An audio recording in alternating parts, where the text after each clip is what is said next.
that came a few weeks ago to our coaches clinic. It was a really, really special time for this staff and just getting to hang out with those guys. Questions? Garret, how have you been able to relate with the younger guys on the roster and younger guy yourself? It's been pretty good.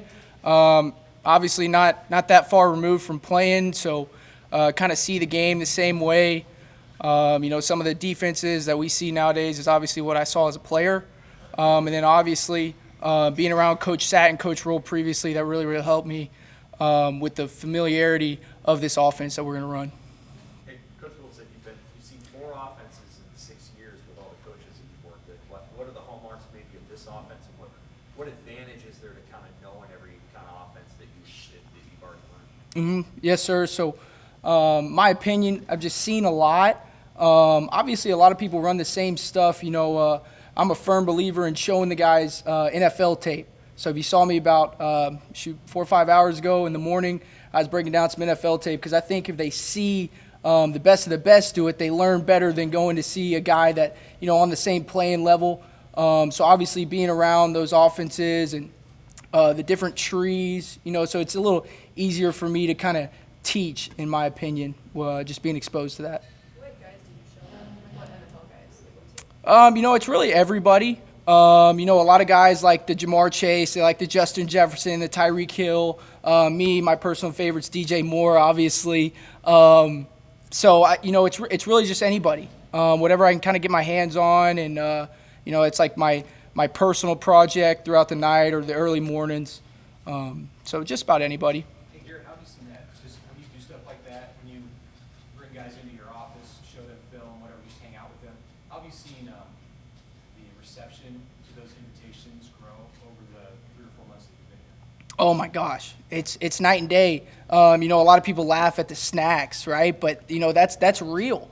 When you have Eric Gilbert in there at 8:30, 9 o'clock, right? A tight end coming to join my room just to freaking grab some hot fries and obviously like steal away to kind of teach him a play because just the familiarity I was with the offense.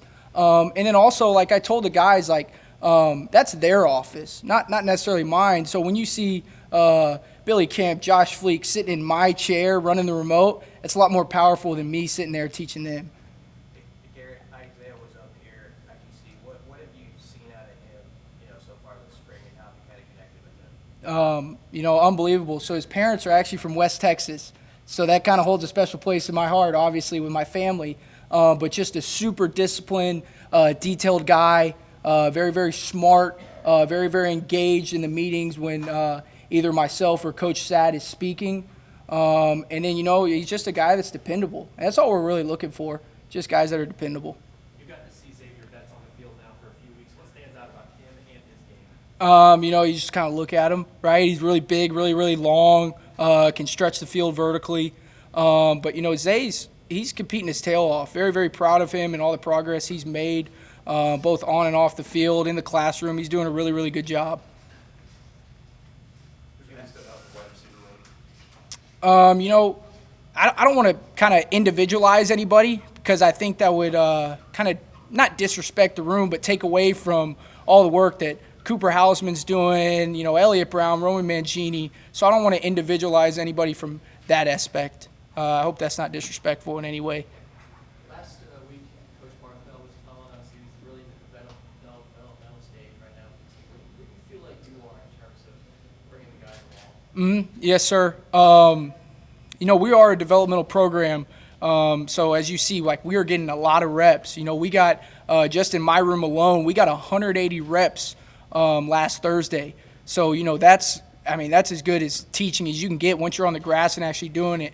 So just to see like young guys like Sean Hardy, Victor Jones, Alex Bullock go out there and get 30, 40 reps a day, right? That's developmental. So I think we're all in different stages in that room, obviously with guys that are in their 6th year and then guys that are in year 2 or 3.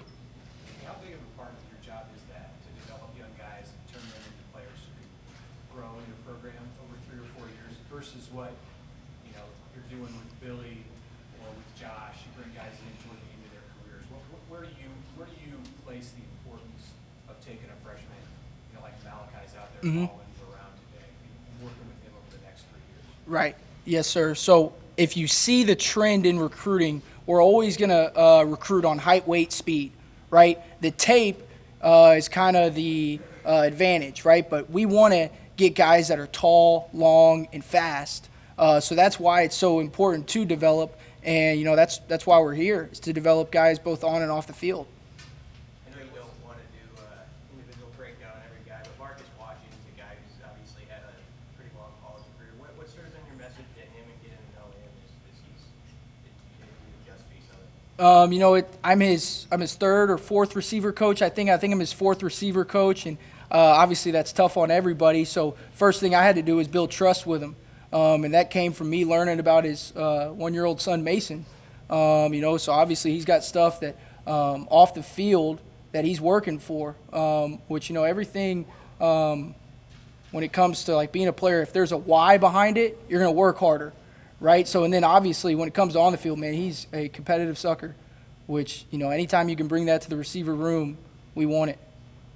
Garrett, how about Josh Fleeks? What's that transition been like, kind of going from peers to the coach-player relationship? It's been awesome. One, because, I was asked earlier, I got to be in 4 offenses in 6 years. He's been around those. He's been around 2 of them. So sometimes, a lot of the times when I speak, I can kind of speak his language. And then also there's 2 or 3 times where I'm showing a clip and he's on the clip, right? And then obviously, we're installing the brand. We're installing Husker speed, and he knows that. So anytime he's on the field and can kind of show what Husker speed really looks like, that speaks volumes to the room. What's Husker speed? Playing with overwhelming effort, play after play. Garrett, obviously you're the young guy on staff. You have all this energy. How much fun are you having being here and coaching these guys? Yes, sir. I'm having the time of my life. Not only because of the room, right? Everyone asks what I love about Lincoln. The first thing I say is my players. But then, too, I get to be around Coach Satt and Coach Rule every day who, you just look at, we are identical. All 3 of us are coaches' kids, right? We care a lot about football and we care a lot about kids. So me getting to wake up every day and go see those 2 guys is a dream come true for me. Coach Rule said, you've worked for some pretty tough coaches, and Coach Rule's kind of known for coaching his coaches up. I mean, how much do you welcome the constructive criticism from Coach Rule and Coach Satterfield, knowing this is your first stint as a position coach? Yes, sir. So what's awesome is both of those guys have coached every single position on offense. I think Coach Rule maybe didn't coach running backs, but Coach Satt, he's coached every position. So when they talk, it's not like you're just listening to a guy that's always coached quarterbacks his whole career. No, this is a guy that Coach Satt played receiver, coached receiver. So when he speaks, you got to perk your ears up and listen. And then that's how you grow as a coach, as a person, is just taking that criticism and getting better from it. Is there a different vibe, a different feeling from the NFL compared to college football? Does this feel a little different right now than maybe a year ago? Actually, I don't think so. So I got to text a few guys yesterday because, OTA started for a couple teams and was just wishing them good luck. And, OTA is a little bit different than this. I think they can only lift and meet. But those guys were jacked up to get back in the building. They go a lot of them go 3 months from the end of the season to now of not being in that building. So they got some juice going back. And then these guys, right, they're some of them 19, 20 years old. They naturally wake up and have a little bit of juice to them. Is there a difference in us working with guys in the NFL versus now you're working with college football players? No, I don't think so. Obviously time constraints. That's probably the biggest deal in my opinion. But I always go back to the Nick Saban quote. They don't care about how much you know until they know how much you care, and that's every level, right? Anything else for Garrett? All right, thanks. Alrighty, thank y'all. Y'all have a good day.